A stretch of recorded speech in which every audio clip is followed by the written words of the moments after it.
Today is our final day at SEMA. Day 3, I think we've walked about 20 miles for you so far, and we're going to do 10 more.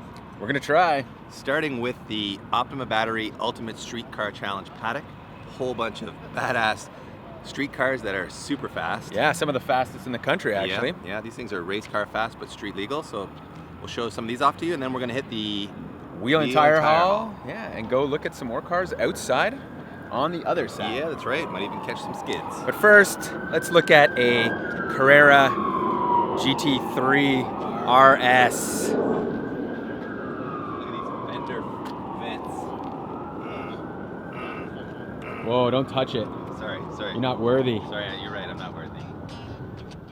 Every year, Optima Batteries hosts its Ultimate Street Car Challenge event after SEMA. And to be eligible to compete in the finale, you have to qualify, so all these cars you see here have earned their spot.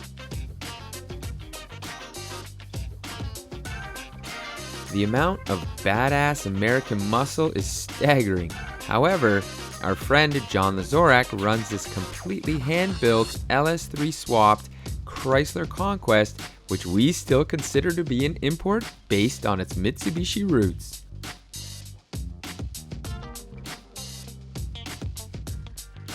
The Evo contingent is also strong thanks to RS Motors, who I think had about 4 Evos that qualified for this competition. And of course, this wouldn't be a street car challenge without at least one station wagon packing a hefty V8 under the hood. This tow rig and mind-blowing turbo diesel hot rods look like they just came from a Mad Max movie set.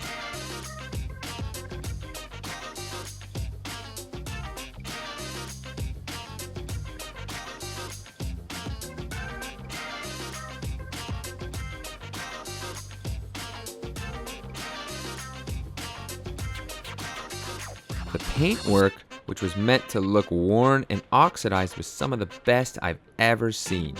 This truck, simply put, was a work of art.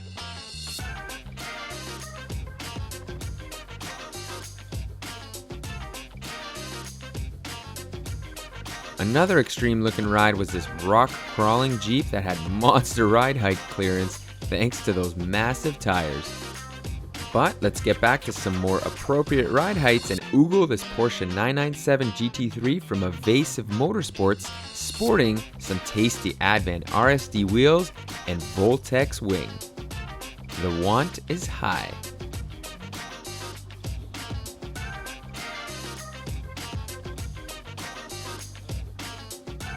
There's been a lot of buzz around this car, the Fugu Z, and rightly so, because it was simply stunning in person.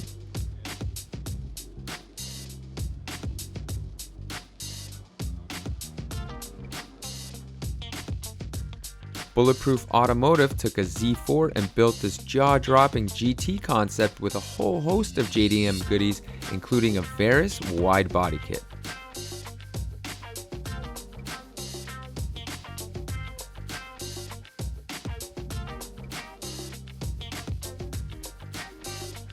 Enki had some slick new wheel designs being shown off in their booth, and the theme seems to be all about split spokes, which I was totally digging.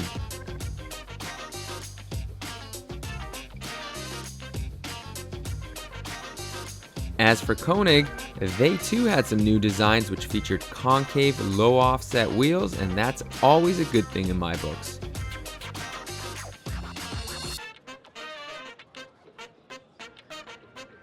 Looking for something custom and different? Then 1552 wheels may just be the perfect solution for you.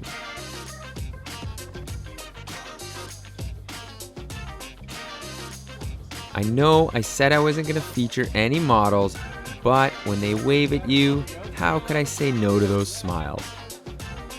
And now for some excessive supercar porn.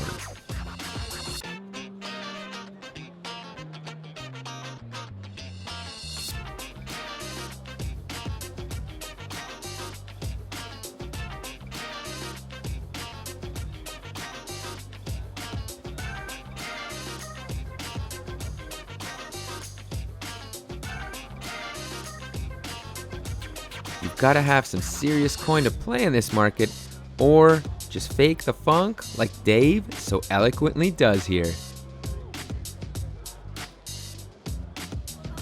Nitto introduced its newest performance street tire, the NT555 G2, which looks to improve on its original design but with better handling characteristics. I didn't realize Superman drove a Chrysler 300, but someone needs to tell him to lay off the self-promotion. It'll help him keep a lower profile.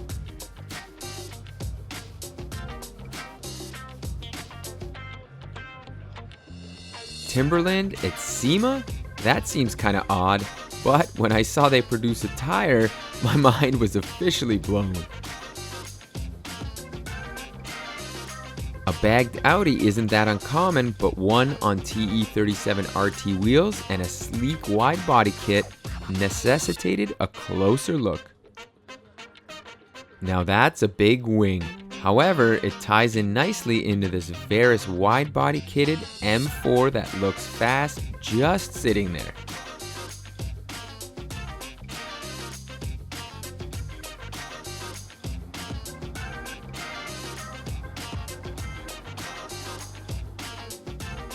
Scion's Tuner Challenge IMs were built by Crooks and Castles and Illis this year, but sadly, I didn't stick around to find out who was the winner.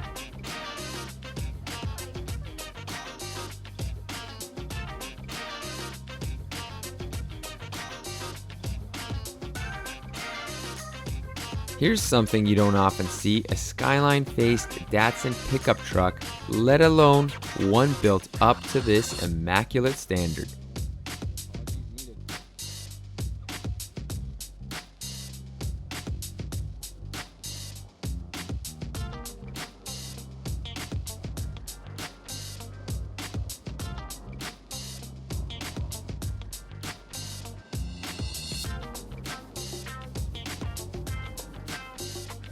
If you've been patiently waiting for a high-angle kit for the 350Z, then the wait is over.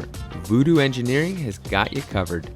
They also produce a host of S-chassis suspension bits which are all made in the USA. How about a turbo kit from Greddy for your FRS BRZ? I know I definitely want one.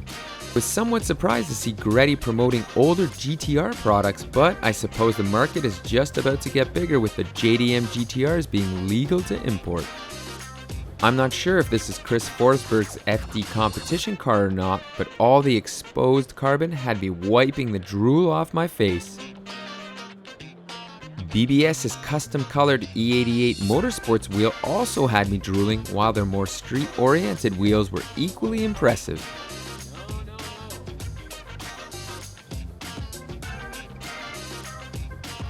The new Maxxis Victra VR1 has its sights set on Advan Neova ADOR8 performance territory with some sticky rubber compound and a 200 treadwear rating.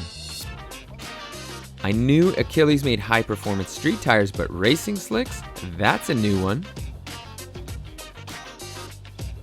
They've got to be fast though, since Tony from UMS Tuning has them mounted up on his Unlimited Class Time Attack Evo, and he's one fast dude.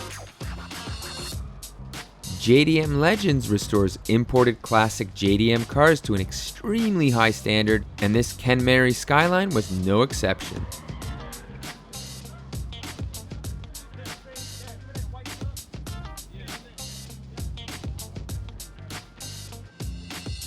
You know Nissan offers a whole host of JDM Nismo goodies for sale stateside, including new SR20 parts. I certainly didn't, but I do now. Well, BT, that's a wrap on SEMA 2015. It certainly is.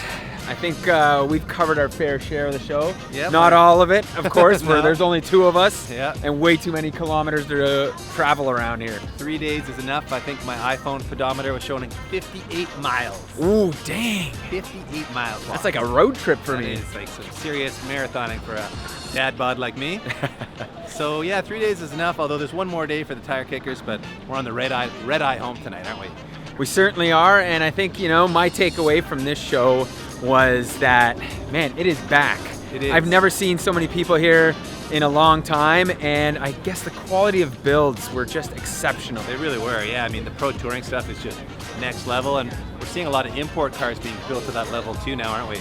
Exactly, and you know what? That kind of makes me proud. It does, yeah.